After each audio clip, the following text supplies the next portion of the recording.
मेरे प्यारे बच्चों, आज की कक्षा में हम कक्षा 12 की पाठ्य पुस्तिका संस्कृत प्रबोधिनी के पंचम पाठ वन्य पशवः भ्रात्रा इव पाठ के क्वेश्चन आंसर करेंगे। तो संपूर्ण पाठाधारित अभ्यास प्रश्नों में पहला प्रश्न है, एक पदेन उत्तरम लिखत, अर्थात एक पद में उत्तर लिखिए, एक शब्द में उत्तर लिखिए। जैसे कि पहला क्वेश्चन है, रूपग्रामे कौ निवसत स्म, तो इस क्वेश्चन का आंसर है सहोदरो। यहाँ पर सहोदरो है। इसी प्रकार दूसरा क्वेश्चन है, कस्मै मांस सेवनम न रोचते स्म, किसको मांस सेवन नहीं रुचता था, तो इसका आंसर होगा अग्रजाय।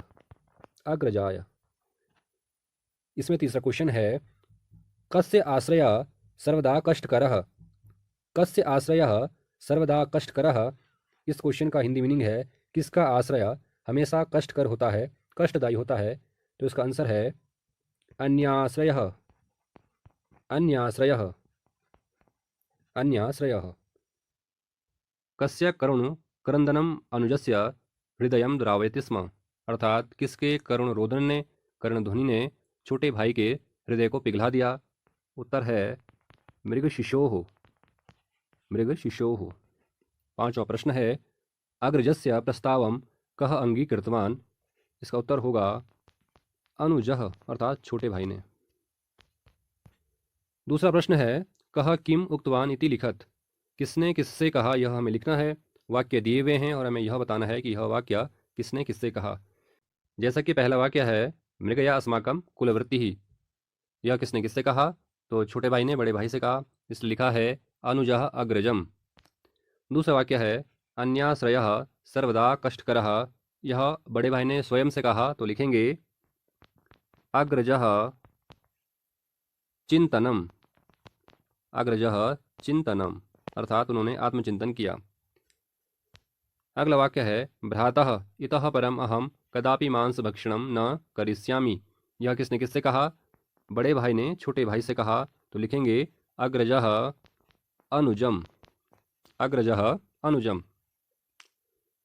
अगला वाक्य है, इदानीम अहम हरिण रूपम प्राप्नोमि, अब मैं हिरण के रूप को प्राप्त करूंगा, यह किसने कहा, यह बड़े भाई ने कहा, तो लिखेंगे अग्रजः, और किससे कहा, अपने छोटे भाई से कहा, तो लिखेंगे अनुजम।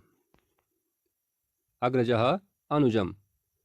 अगला वाक्य है, भ्रातः कृपया भवान प्रत्यागच्छतु, यह किसने किससे कहा, तो छोटे भाई ने अपने बड़े भाई से कहा, इसलिए लिखेंगे अनुजः अग्रजम। अनुजः अग्रजम।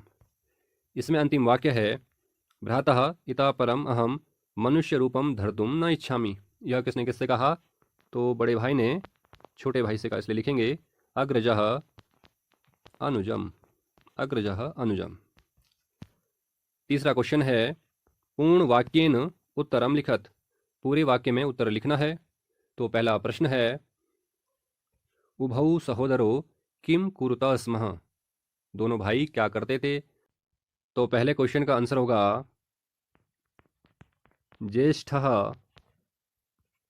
बौद्ध सन्यासी, ज्येष्ठः बौद्ध सन्यासी कनीयान च, कनीयान च व्याध वृत्तिम आश्रितः, व्याध वृत्तिम आश्रितः, ये उसका उत्तर हो जाएगा।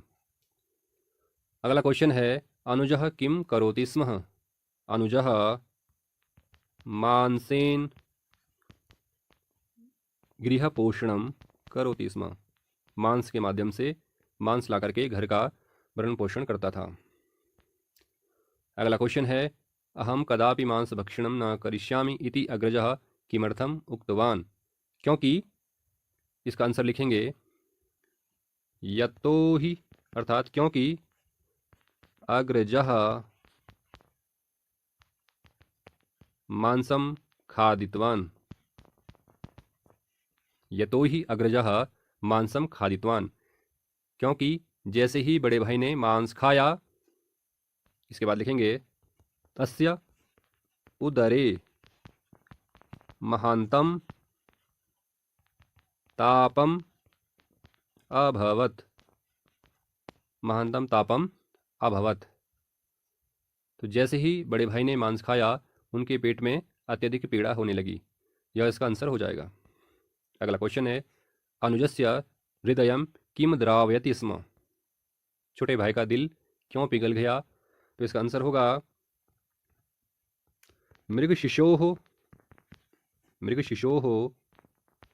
करुण क्रंदनम, मृगशिशोः करुण क्रंदनम श्रुत्वा, अर्थात मृगशिशु के करुण रोदन को सुनकर अनुजस्य हृदय द्रावयति स्म। इसमें अंतिम क्वेश्चन है, सुनकम निगृह्य अनुजः किम उक्तवान, अर्थात अपने कुत्ते को पकड़कर छोटे भाई ने क्या कहा? तो छोटे भाई ने कहा, भ्रातः कृपया भवान प्रत्यागच्छतु, अर्थात वापस लौट जाओ, प्रत्यागच्छतु। इसके बाद वो कहते हैं, अहम भवंतम न हनिष्यामि, मैं आपको नहीं मारूंगा, मैं आपका वध नहीं करूंगा। अहम भवंतम न हनिष्यामि। इसके पश्चात लिखते हैं, भवान एव विजयी, भवान एव विजयी, आप ही विजयी हुए, आपकी जीत हुई। अहम पराभूतः अस्मि, मैं पराजित हुआ, अस्मि। तो ये पूरा आंसर पांचवे का है, ठीक है, लास्ट वाले का। आगे बढ़ेंगे। पांचवा है, उचित शब्दान परस्परम मेलयत। जैसे इन्होंने मिलन किया है, पशु मारणम का न युक्तम। इसी प्रकार से अन्याश्रयः, इसका मिलन करेंगे हम सर्वदा कष्टकरः से। ज्येष्ठः, ज्येष्ठ भ्राता क्या था? बौद्ध सन्यासी, तो हम इसका मिलन करेंगे बौद्ध सन्यासी के साथ। कनिष्ठः व्याध वृत्तिम आश्रितः, छोटा भाई शिकार का कार्य करता था, तो इसलिए कनिष्ठा के साथ व्याध वृत्तिम आश्रिता का मिलन हुआ है। अंतिम है पशून, तो इसका होगा भ्रातृभावेन पश्यत, भ्रातृभावेन पश्यत। अगला क्वेश्चन है, उदाहरणानुसारम प्रदत्त शब्दानाम विषय लिखत। उदाहरण के अनुसार दिए गए शब्दों के बारे में लिखना है। तो उदाहरण स्वरूप इन्होंने दिया है रूपग्राम में, इसमें विभक्ति वचन और लिंग बताया गया है कि रूपग्राम में सप्तमी विभक्ति है, एक वचन है और पुल्लिंग है। इसी प्रकार से हमें ज्येष्ठः, मानसेन, भक्षणात् और कुलवृत्ति में विभक्ति वचन और लिंग बताना है। तो पहला शब्द है ज्येष्ठः, इसमें विभक्ति है प्रथमा, प्रथमा विभक्ति है। ज्येष्ठः में एक वचन है और यह पुल्लिंग का शब्द है।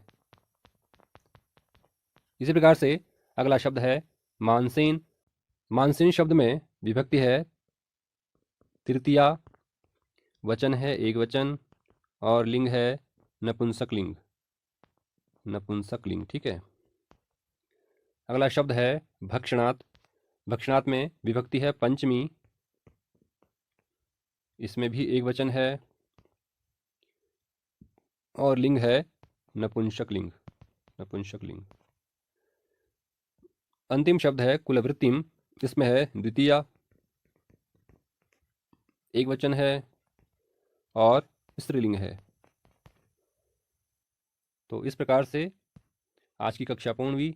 आज की कक्षा में हमने वन्य पशवः भ्रातराइव पाठ के क्वेश्चन आंसर किए। मुझे उम्मीद है कि आपको बोध प्रश्न और संपूर्ण पाठ पर अभ्यास प्रश्न समझ में आए होंगे। मिलते हैं अगली क्लास में, तब तक के लिए धन्यवाद।